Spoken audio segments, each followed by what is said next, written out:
Cool. So yeah, we do these strategy updates every month. Since I think it was March of this year was our first update, and yeah, they're a great way to stay connected. And you know, there's a lot to talk about this month. There's also a lot to kind of reflect on. So I'm going to share my screen, and we'll jump straight in. So, what's new and what's next? So basically, a little bit of an introduction before we start. So most of you already know this, but who is Animal Rebellion? We're a mass movement, and we use non-violent civil disobedience to bring about the transition to a just and sustainable plant-based food system. We do this to halt mass extinction, alleviate the worst effects of the climate breakdown, and ensure justice for animals. So we focus on animal and climate justice. We focus on how that's linked to global justice, and we focus on system change rather than individual change. We are grounded in community and our local groups. So what is our strategy? It's a good thing to cover before jumping into the strategy update. So we kind of like look at our strategy in this way of that we have this big objective, which is transition to a just and sustainable plant-based food system. But then we need strategic milestones, so points along the way which show we're heading in the right direction. And then we break those down into campaigns, so specific projects that we're working on with a kind of measurable and achievable end goal. And then we have our tactics, so our actions and things like that. So that's our strategic objective, which I just said. We have a couple of milestones, such as shifting the Overton window, so basically changing what is acceptable and normal in society.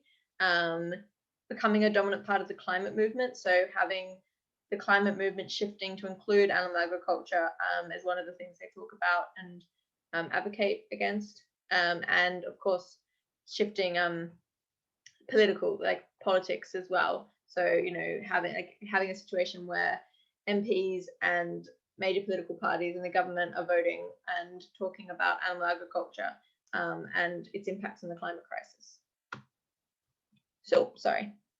So last year in December, we did a strategy consultation, which talked to pretty much all the teams, I think, in Animal Rebellion, and kind of sought to find out what are the things that people think Animal Rebellion should be focusing on in 2021.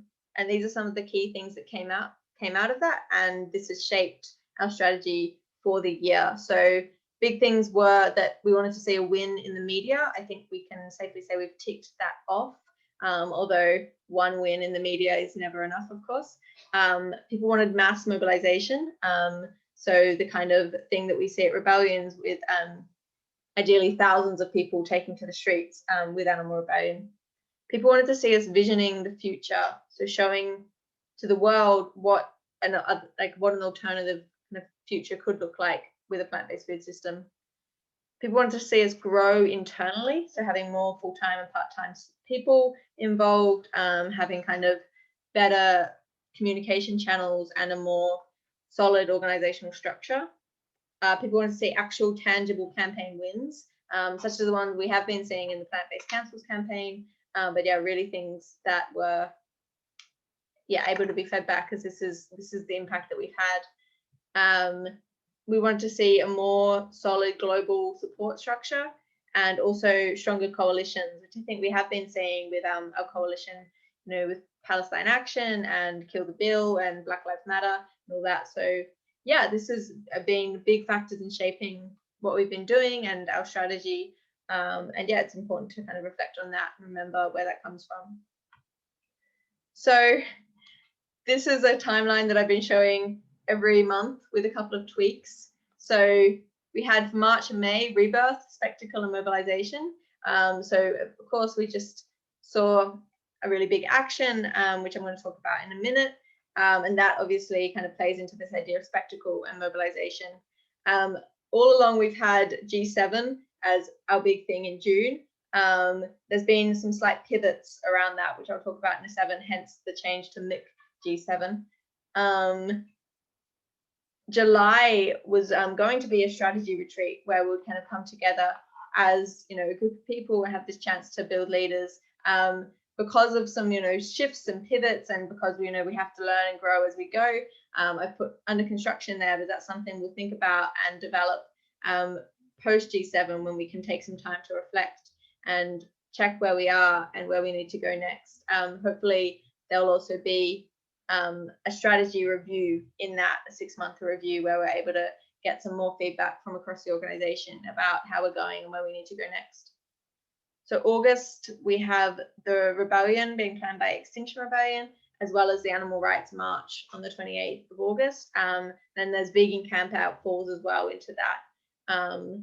And then at the end of the year, we have COP26, which is, it's where all these decisions are going to be made, and it's like really massive opportunity that we can't miss to kind of shift the conversation. So yeah, it's a big year. It's already been a big year, and we're 6 months in, so halfway there, and then we'll see what. Yeah, it's a lot more to come. So briefly, I'm going to talk about our wins, which is something we try and do every month. So these are just off the top of my head. It's probably some I've missed. We supported Black Lives Matter at the Kill the Bill rally, building relationships and showing solidarity. We've seen Physical Fridays continuing, so having more people coming to the warehouse on Fridays, making banners and flags for upcoming actions. That will be happening tomorrow, if anyone is around in London. Manchester local group have been really kind of stepping up with saving the Save Burbank Fields occupation, the camp, which has been really awesome to see. And of course, we saw probably the biggest action I think we've ever done with when we shutting down McDonald's for 24 to 30 hours. Oh, sorry, 19 to 30. Sorry, was that someone trying to speak? Yeah, sorry, that was me raising my hand. I was just asking, is this a Brighton-based group that I'm in at the moment, or is this UK-wide? This is the national strategy update. Okay, that was fine. My miscue, probably didn't read it very well. I wasn't sure. Thank you. That's all I wanted to ask. That's okay. No stress. Yep. You're very welcome. It's, we're all kind of, all of the local groups are kind of under a part of the national team as well. But yeah, anyway, I can keep going. You're welcome to stay. And no, I'll stay. That's fine. I was just clarifying. Thank you very much. I won't interrupt you again. Cool. So yeah, we saw massive action. We shut down all 4 of McDonald's distribution centers. I think probably all of you have seen it. We impacted the supply chain. We saw restaurants being shut around the country, as well as this. I put 120 plus. I think it was actually well over 150 media mentions in print, online, radio, TV. According to a survey that we did, a YouGov survey, 55% of the UK saw this action, which is a pretty big number. Got hundreds of thousands of views across social medias, across our social media platforms, new volunteers, and a massive mobilization energy. I think it's really important to stop and reflect on this for a sec, because one of the theory of change Animal Rebellion is based around is based in a couple of different ideas of social change, and one of them is a kind of a theory of social change called momentum driven organizing. And the whole kind of thought process and ideas behind momentum driven organizing is that you have these big moments, these uprisings, these kind of flashes in the pan, but then you have to build the structures and kind of capture that energy to keep going. So I think for quite a while now, Animal Rebellion has been in that stage where we're trying to build structures, and we're trying to get people involved, and this is what we've been building up to. This is what we've been working towards, and it gives us this massive opportunity to take action that we haven't been able to take before, gamble a little bit and take chances that we haven't been able to before, because suddenly we have a lot of interest and we have a lot of people who want to get involved and are interested in what we're doing. So it's it's such a fantastic opportunity for us. It's something I think all of us have been working towards, and regardless of how it happened, it's something we've all been working towards, and now it's a chance to really do the things we weren't able to do before, and build on this and build momentum.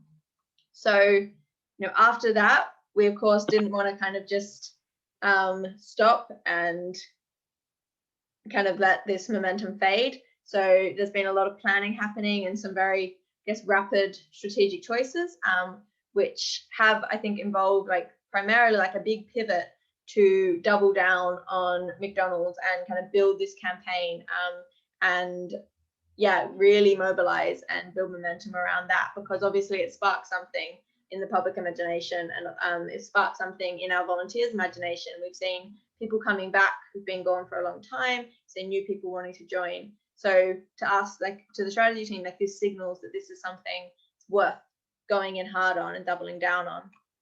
So like what we learned from this, I think, is there's a big power in focusing on one target, and focusing on one thing. So obviously at Animal Rebellion, we have a principle of no blame and no shame. And at the heart of this is that we understand that this system, isn't fair and doesn't treat anyone well, and we need a new system. And for that reason, we usually find ourselves focusing on the government as the ones who can make the change. But I think we did learn that there is power in focusing on these big multinational corporations who have a responsibility to everyone and who can make change. So I think that was quite a powerful lesson, and something that we can really take away, that sometimes it can be powerful to really focus on one. Like, we did the brandalism first for McDonald's, and then we led into this big disruption. So it's kind of keeping pressure on one target rather than going from target to target. I think something else we learned was the power of coalition building, which, if you remember, came up in the strategy consultation as one of the key areas we wanted to focus on. But we couldn't have done this without support from Hunt Sabs, XR Youth as well, and HS2. And it was just critical in building the numbers that we needed. And we're also seeing more and more kind of groups now expressing interest in helping out. And there were people at the action who weren't vegan, who weren't animal rights activists, who believed really strongly in our message, and they were taking powerful action for climate and animal justice. And I think that's the heart of who we are as Animal Rebellion.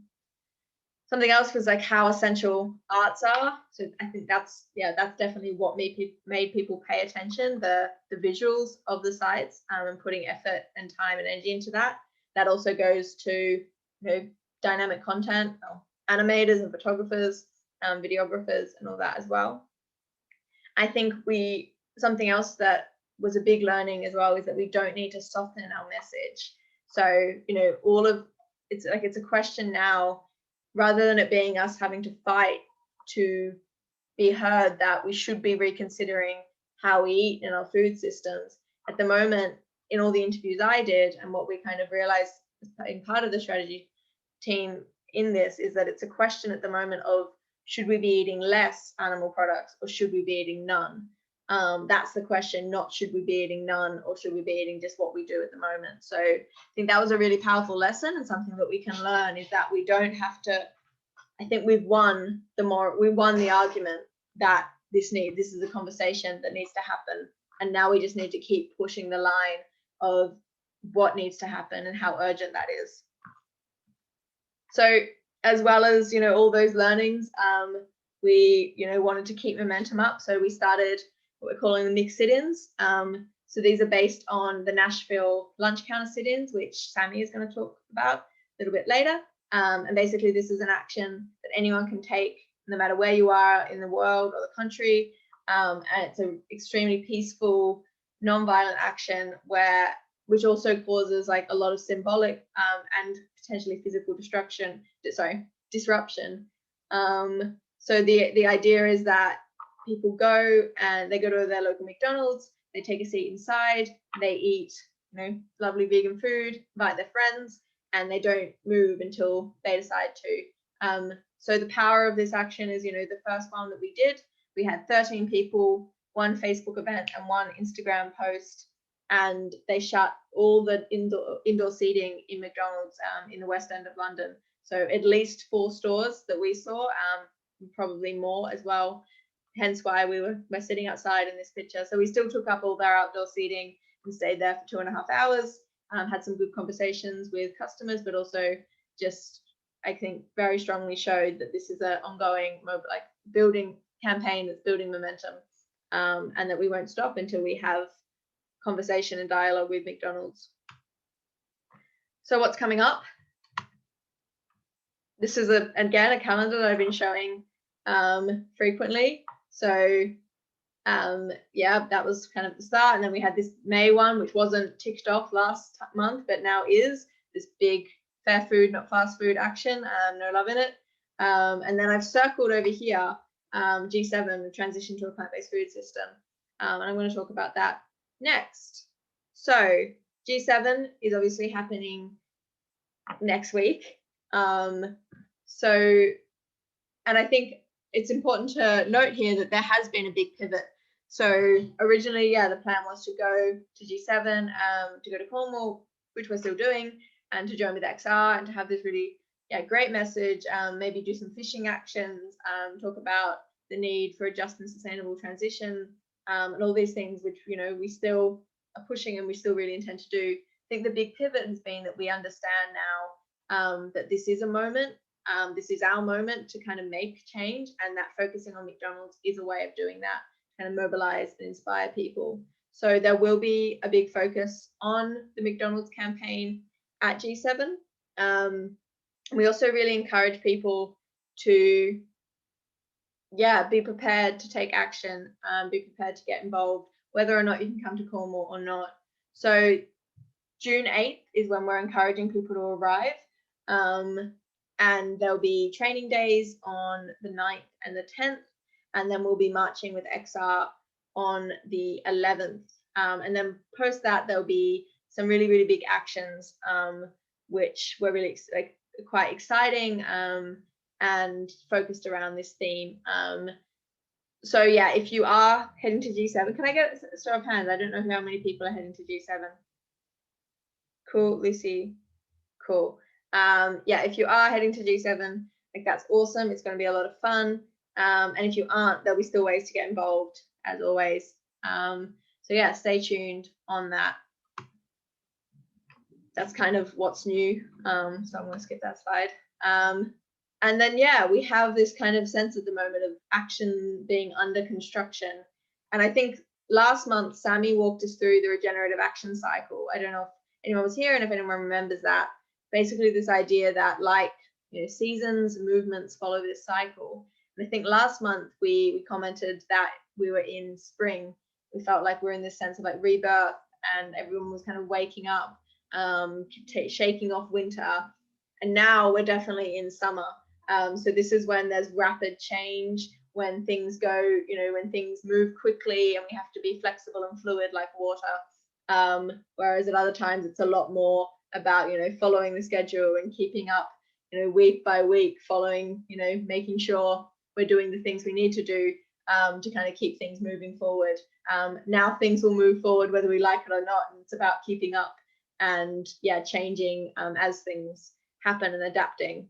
So there's, you know, a lot under construction with this, and there's also a lot of room for people in their teams to kind of take chances and build momentum and, yeah, really take this opportunity while we have these moments of mobilization. So in August, we have the Rebellion, as I said, which XR is organizing. So another big moment of mass mobilization where we can take our message to the streets. What this looks like, we're still not sure yet, but we do know that there'll be the Animal Rights March on the 28th of August, which we'll be organizing this year. So Surge, who usually organize the official Animal Rights March, have asked us if we can take over organizing the National Animal Rights March this year. So we'll be doing that. And there's also a vegan camp out on the 21st to the 23rd of August, so right before the Rebellion, which is exciting, and a great chance to meet up, inspire some people, and, you know, have some regen time as well. And then finally, well, not finally, but finally for this year, probably, we have COP at the end of the year, and this is November 1st to 12th. So this is where they'll be kind of looking at the agreements made in the Paris Agreement, looking at those targets and seeing how they're doing, and making some really major decisions about what they'll be doing about the climate crisis and how they're going to be addressing that. So this is going to be, you know, a mass opportunity for coalition building and mobilization. So many groups are going to be there, all of them trying to get their message heard.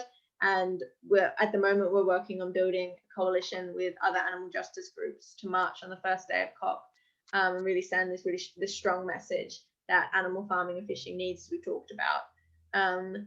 And yeah, that is it from me. So I'll pass over to Sammy, who's going to talk us through a little bit more about why we take direct action, and also a little bit more about the ideas behind the sit-ins and escalating action. So take it away, Sammy. Yeah, thank you, Harley. I wanted to first talk about civil disobedience. And I think if anybody has sort of seen last month's strategy update, now this, you might know that I have a thing about words. I just love words, and I love looking them up in the dictionary and finding out what it says they are. So I thought I would start similar to last month when we looked at the word strategy and start with the word civil. Civil means that it is relating to ordinary citizens and their concerns as opposed to military or religious matters. And it also means courteous and polite. And then I moved on to civil disobedience. So the meaning of civil disobedience is a form of resistance without violence by ordinary citizens. It is a refusal to obey laws or regulations that are deemed unjust in a peaceful manner. Civil disobedience is considered illegal, non-violent action done for moral reasons, and therefore it's different from crime, but it's still illegal. There are three types of civil disobedience. There's sabotage of trade and business activity, actions including disrupting trade, boycotts of products, blockading production lines. And I think that might sound familiar from something we did the other week. It also includes labor resistance. And I was thinking labor resistance kind of covers a lot of things, but also I was thinking of Gandhi in the 1930s. He did like a march. It was called the Salt March. And that was a tax resistance. And it came through because the British Empire had a monopoly on salt. So he chose something very, very basic. And I think that's something else for us to acknowledge. And also with McDonald's, McDonald's is very basic. It's a basis of human life. Gandhi chose salt because it was like a basis of life. And he said, what more is there? So I think choosing things that are very, people connect to on a basic level. And we also have breaking of unfair rules. And I was thinking of Claudette Colvin in 1955. She sat on a bus and she refused to get up and give her seat to a white woman. And that was like a major breaking of rules. We kind of know that Rosa Parks, I think Rosa Parks is more known for doing that. That happened 9 months later. But actually Claudette Colvin, she was only 15 and she was the first person to do that. So I'm going to move on to the Nashville lunch counter sit-ins. And if we take a look at the slide, you can have a read through that, but I'm going to kind of talk us through how it actually played out. So it lasted, the sit-ins lasted from the 13th of February 1960 to the 10th of May 1960, and they happened in Nashville, Tennessee. They were started by Nashville college students who wanted to desegregate the lunch counters. So what they did was they walked into the stores and they sat down at the lunch counters, and the store owners closed the counters and refused to serve them. They didn't take that as a no. They continued to do that, and the word got out that this was what was happening, and it moved to places like bus terminals and big department stores where people went in, sat down, and refused to move. On February 27th, there was a big attack on the protesters by a white group who wanted to keep segregation. And actually, the police arrested 81 of the peaceful protesters and charged them with disorderly conduct and did not do anything about the people who had attacked them. The students then continued their sit-in. They didn't take no for an answer. They refused to accept any compromises. At that time, the mayor was offering compromises like, well, why don't we have half white, half black? They said, no, that only continues segregation. We want desegregation. On April 19th, 1960, the house of Z. Alexander Lobby, and he was a lawyer for many of those who had been arrested of the protesters, was bombed and it was destroyed. And this caused a huge rise in this particular movement, in which people then got together, 3,000 people got together and marched through Nashville, demanding that desegregation happens and that it was wrong to discriminate based on race and color. And ultimately, the mayor of Nashville agreed that that was wrong. And so the lunch counters were opened, and it was the first place in the South to desegregate lunch counters. It also started off like a model for the civil rights protests to continue during the 60s and 70s, and it's still influencing all of us today, like all the movements, as we can see from our sit-in that happened last weekend and is going to continue happening. So yeah, I think that's it. I like doing little history lessons, but it's all up there so you can find out more for yourself. I'm going to move on to pillars of support now, because pillars of support are so interesting, and McDonald's really plays a part in this as well. So I'm going to talk about Gene Sharp just for a second, because Gene Sharp, I discovered him whilst reading This Is an Uprising, and I've got that, I've put that book in the thing so that you can look up when you get the email. But Gene Sharp was an American political scientist, and he was founder of the Albert Einstein Institution, which advocates and advances the study of nonviolent action. And he made a list of 198 methods of nonviolent action. And I think this was in like the early 60s, he made this list. And it lists 198 ways in which you can create nonviolent actions. And it's been used extensively. He spent his life dedicated to promoting research, policy studies, and education on the strategic uses of nonviolent struggle. And he was very much based in terms of nonviolent struggle in terms of dictatorships, but that follows through in all areas. So his work influenced the civil rights movement in the 60s, and his work continues to influence us today. And you can download his nonviolent action list, and it's really cool. And also you can watch Ivan Merovic, and he talks about, there are a lot of actions that relate to Gene Sharp's actions that they used during the uprising, which was really interesting to listen to. We have a question and answer on our website. So Gene Sharp says, the pillars of support are institutions and sections of the society that supply the existing regime with sources of power required for maintenance and expansion of its power capacity. So studying the pillars of support is a tool that helps us map the systems and norms that uphold the status quo. So identifying those pillars helps us to think about ways in which to understand that the status quo is not dependent on like an all-powerful and homogeneous power, but that it is supported by subsections. And an understanding of those subsections, we can kind of find our place in that system and how we support those systems and how we can take that away. We can challenge our support, and we can encourage others to challenge their support and ultimately remove their support.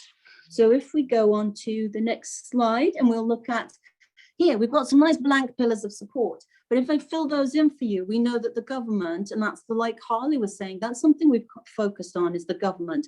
But what we also can focus on, which is very powerful, is the pillars that uphold this status quo. The government obviously can change the laws, so that's a really important one. But we've also got financial institutions, we've got education, we've got the media, we've got the legal system and religion, and we have businesses. And we also have our assumptions about having no ability to change the way things are. That's actually a support of the status quo. So our goal is not to destroy those pillars. Our goal is to pull out from the pillar, as opposed to push into it. And this means that the people who are supporting the pillars and ourselves can step back and ensure that that pillar has to change, because without our support, it has to change. So changing things for the better rather than crushing or destroying. So if we look at the next slide, we'll see that every ruler, every corporation, every government, every system of oppression depends on the cooperation of its people and institutions. And you can see there a list like this is these are all the pillars that we are upholding at the moment. And thinking in terms of McDonald's, I'm seeing it as a pillar. It is a pillar that supports global destruction of Earth's natural resources. It's a pillar that supports a major part of the climate and animal emergency. And yet it is a symbol of happiness. It's a symbol of family togetherness. It's comfort, it's tradition. And this is how people are seeing it. So the shift has to be quite huge, but we're not attacking. We're pulling away and we're showing that. We're showing what it's really about. So Gene Sharp explains that it's a mistake to want to force existing rulers to resign. He says that he doesn't have to resign. You take all the support out from under them and he falls. No matter what that pillar wants to do, it will fall if you take out the support. So this is the distinction between non-violent coercion and disintegration. And non-violent coercion is what we want. So our strategy with McDonald's is to continue creating a way in which people can pull away from supporting them as they are now. And that's where our message is coming from. That's why our focus is so strong. By changing what's happening with McDonald's, we will change the minds of a huge amount of people. And what we have seen from our shutdown action and the sit-in is that this massive corporation that has got a lot of power in the world is worried about our message and about it getting out there. And so they should be. So if we just take a look at this last slide, the people don't know their true power. And I think now we can start understanding that we have power and that we can use it. So that's everything I've kind of got to say on that. And then we'd love to open it up to discussion. We do have a list of resources. So those will all come to you. There's also an interesting thing, Cranky Vegan did, I'm not sure if everybody saw that, but he also split it into the pillars of support and the powers and the way we went about it, which was really interesting. So I'll pass back to you, Harley. Amazing. Thank you so much, Sammy. Yeah, that's everything from us for this month. But yeah, we will send out a follow-up email as well with the links and the slides and the recording. But yeah, I guess now's the chance if you have any questions or things you would like to ask or things you're unsure about. Yeah, you can ask them now. But I'll stop the recording now. So thank you.